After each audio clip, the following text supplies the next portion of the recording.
Good morning. Welcome again to Morning Devotions, and thank you again so much for our time together. It's a beautiful Monday. It's going to be a great week. Learn to enjoy the work that God has given you to do. The book of Ecclesiastes says that that's one of the blessings of the Lord, that God will cause us to enjoy our work.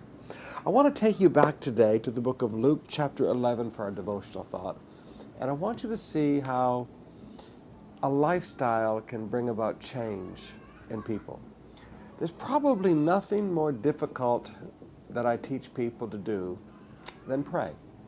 Getting people to read their Bible is easy. Getting people to go evangelize is easy. And really, teaching people to live right is not that difficult.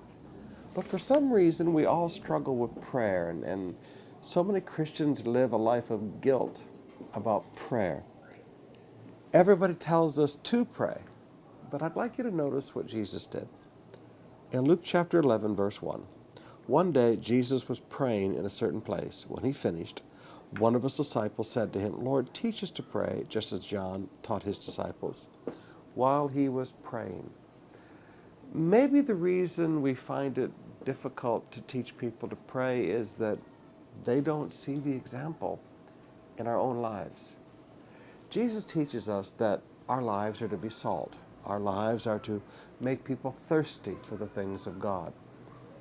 Anytime you want to bring about a change in another person's behavior, they need to be able to look at your life and see that what you say and how you live really is a good way to live. Now, that is especially true in the matter of prayer. Parents, your children need to know that you're praying. They need to come in at night and hear mom and dad praying in the bedroom. They need to come down the stairs in the morning to the sound of mom or dad praying in the kitchen or in the sala as they have their devotions. If you want to get people to pray, let them experience the fact that you live a life of prayer. My great desire for prayer came from listening to my grandfather. For as long as I can remember, I could go up to my grandpa's house at 4:30, 5 o'clock in the morning, and he would be sitting there in his chair praying out loud.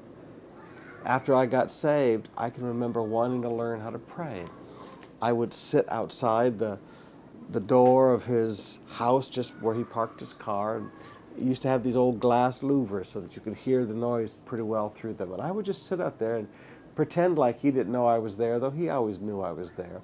And sometimes I would just sit there for 2 hours and listen to my grandfather pray. Now, when my grandfather talked to me about prayer, it was an easy thing for me to learn because I was watching him do it. Do you want your children to pray more? Let them hear you pray.